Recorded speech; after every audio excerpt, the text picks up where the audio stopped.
Viral TikTok shows why Biden must cancel student debt. How people overcome poverty in America. I really don't.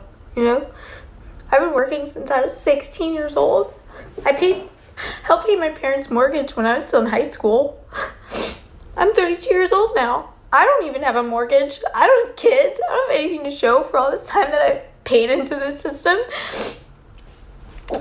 I went to college. I have a bachelor's degree. My parents never graduated college. My parents didn't even graduate high school. I'm working on my second bachelor's degree, hoping that this one sticks. I was paying for nursing school, half loan, half out of pocket. And COVID hit. And now I'm looking at my last quarter of nursing school and I'm realizing I'm not going to be able to graduate. I'm literally out of money. And not because I failed classes or I did something wrong. I did everything right. It's just because I'm poor. I was born poor. I'm still poor. They want me to die poor. I don't know how you guys do it. This would actually be a better argument about why you shouldn't go to college rather than why you must cancel, or the president at the time must cancel student debt. And for this video, we're going to talk about how maybe student loan forgiveness might not be the best option because it's a very bureaucratic process. And I think the only option available is like you work for the government for 10 years and then they may forgive it, right? So instead of hoping on that, which may take a long time, or this is in 2021 where people thought Biden was actually going to cancel student debt, which never happened, and I definitely don't think it will happen in 2026. Just pay off the debt, right? Just pay off the debt, and that's what we're going to do today using velocity banking. So, what is velocity banking? It's just a debt payoff strategy where you throw all of your money into debt using something called a line of credit.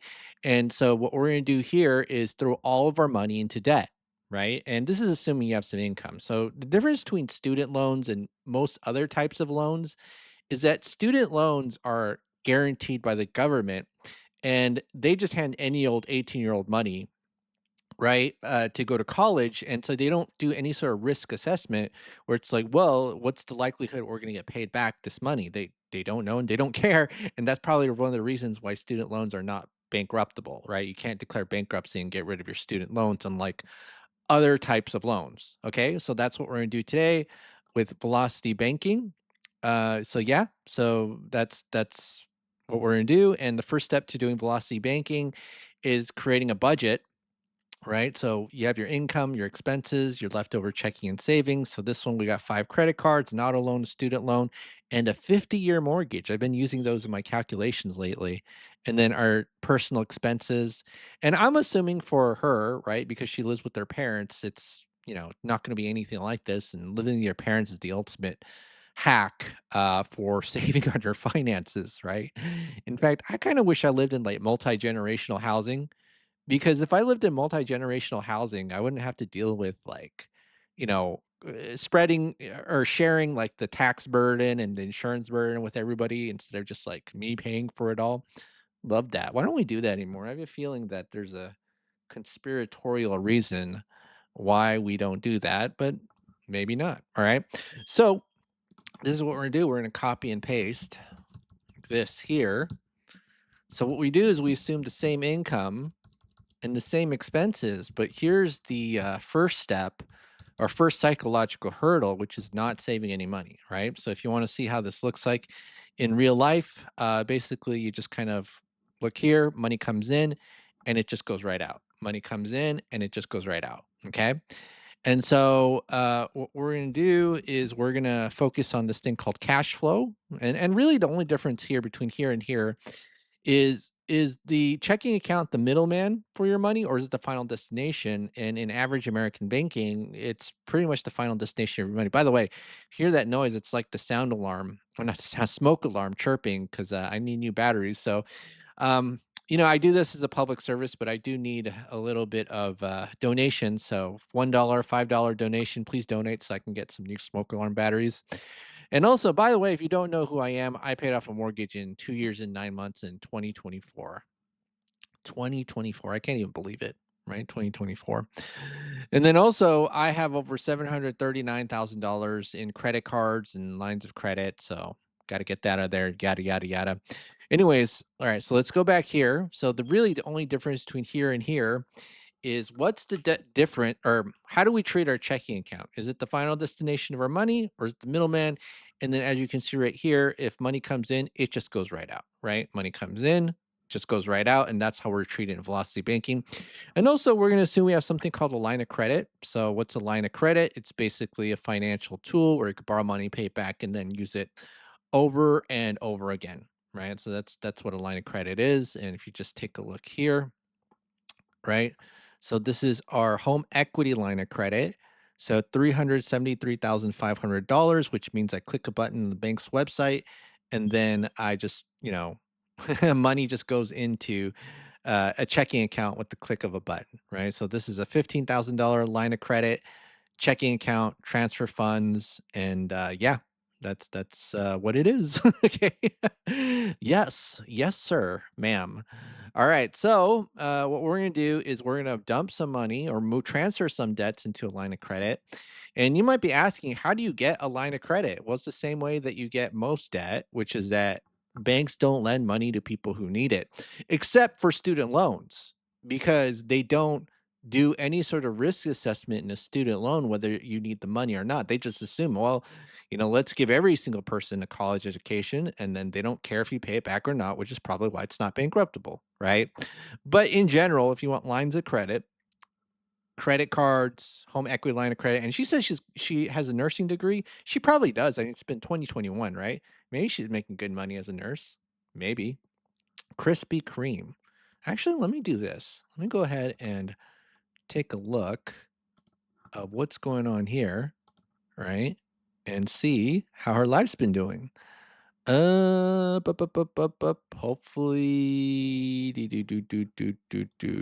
do. I don't know. Maybe she's a nurse now. Maybe she's a nurse, but she looks kind of angry. I'm not gonna lie. Failing up. Okay, so let me go back here. Okay, let's assume she's a nurse. All right. So, what do we do here? We're just assume we have a line of credit. But if we're $6 or 6.59 left over, right? Um, very unlikely that you're gonna get a free and clear line of credit, right? Very unlikely. So usually, what happens in real life is people get lines of credit and then treat it as like another maxed out credit card, right? But here we can do free and clear just because it's easy to demonstrate. And if you want more realistic scenarios, the one that I really like is the 22 debts and $4 left over. That's a real life case scenario. And then we had like several maxed out lines of credit or credit cards, and I think one line of credit we could use. And that was an amazing story. I'm not gonna lie, okay? That was an amazing scenario. So let's just do this. 5, 8, 15, 27, 30, 22. All right, so I'm sorry. Let me explain what it is I'm doing. So, I don't know if you ever heard of the cash flow index, but basically it's just a formula of the debt divided by the payment. And then what you do right here is that you do it to all your debts and then just kind of rank them in a certain order. So the way that this works is the lower the number, the more bang you get for your buck for paying off the debt. Okay. The lower the number, the more bang you get for your buck for paying off the debt. Okay. And then you see right here, so this is the highest number. So what does that mean? It just means that, hey, if I want this $1,100 of cash flow back in my life, I got to pay someone $350,000, right? Whereas you could pay someone 30 grand and get 1050. So which one gives you more bang for your buck? Obviously paying off this credit card debt. So you're right. So 5, 8, 15, 27, 30. And then I'm going to go ahead and sum this up. So that's $85,000 of debt. And let's go ahead and move that into the line of credit. And then what we're going to do here is, guess what? All of these go to zero, right? So this 659 somehow magically turned to $2,834.09 of cash flow simply by just transferring some debt. Again, we didn't get rid of it, but now we're going to do the final step was we're going to put the entire 7,500 into the line of credit, take the expenses out, and then rinse and repeat over and over again, right? Right. So I'm just gonna do this 2834.09. And then what we're gonna do is take the average daily balance, multiply by the interest rate, 0.0808, divide by 12, and then I'm gonna copy and paste this, right? Copy and paste this, and then we'll see how long it takes for us to get rid of the credit card debt. I'm going to see right there. And then we'll see that it's gotten rid of in month 34. Month 34. Okay, fantastic. All right, so now we got rid of that.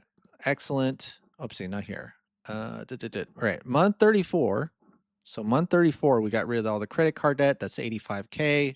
So a little bit less than 3 years. So 34 months, 85K. Now I'm just going to go ahead and do this. And then we got the auto loan, student loan.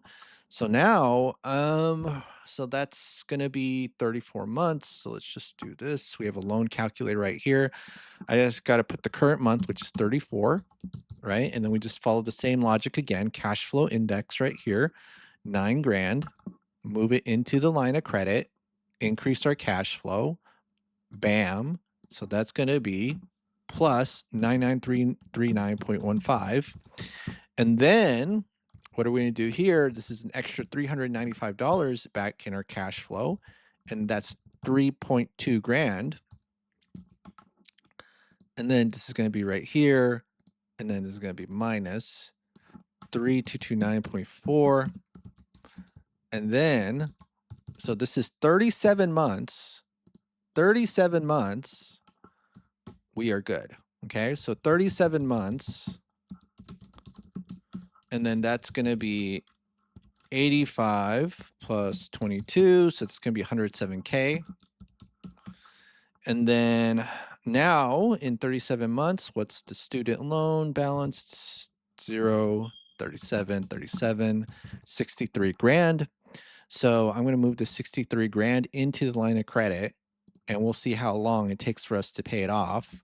So this is kind of like, would you rather wait 10 years for the government to forgive your loan, or just pay it off quickly? And that's what we're going to do. So plus 63976.69.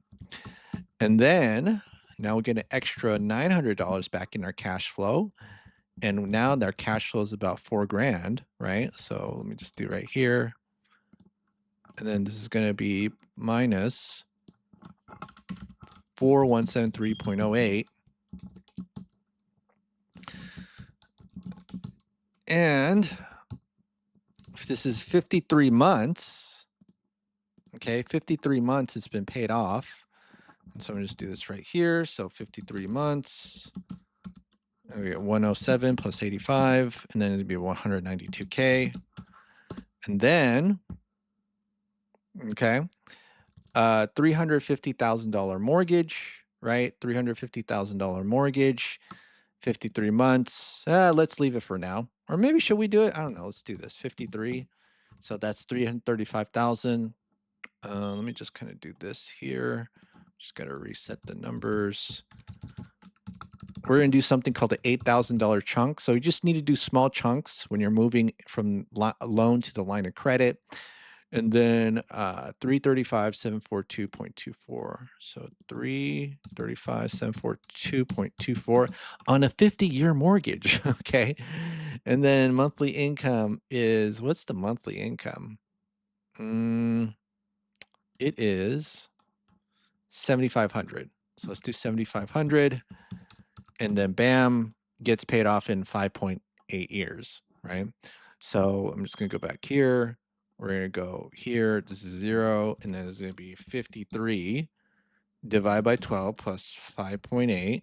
And that's going to be 10.22 years. And we're debt free. Okay. So now, well, how long did it take for us to pay off the student loan? That's 53 minus 37, right? So that's about 16 months, a little bit over a year, right? And you kind of see that, Biden was president for 4 years, and Trump's going to be president for another 3 years or so. And do you really want to wait 3 years, 4 years, 10 years to pay off your debt? Just do it in, how long was it? 16 months. So it's a little bit more than a year, right? So let's go ahead and keep playing. I don't understand how people overcome poverty in America. I really don't. I've been working since I was 16 years old. I helped pay my parents' mortgage when I was still in high school. I'm 32 years old now. I don't even have a mortgage. I don't have kids. I don't have anything to show for all this time that I've paid into the system. I went to college. I have a bachelor's degree. My parents never graduated college. My parents didn't even graduate high school. I'm working on my second bachelor's degree, hoping that this one sticks. Like I was paying for nursing school, half loan, half out of pocket. And COVID hit. And now I'm looking at my last quarter of nursing school and I'm realizing I'm not going to be able to graduate. I'm literally out of money. And not because I failed classes or I did something wrong. I did everything right. It's just because I'm poor. I was born poor. I'm still poor. They want me to die poor. I don't know how you guys do it. This is definitely an argument not to go to college rather than canceling student debt. But as you can see here, student debt's not a problem when you have an income to support it. So, but magic rule of everything except for student loans is that banks don't lend money to people who need it, right? So, okay, well, that's it for today, folks. This is Korean Mentorship here with another video. Have a great day, and I'll see you all on the next video.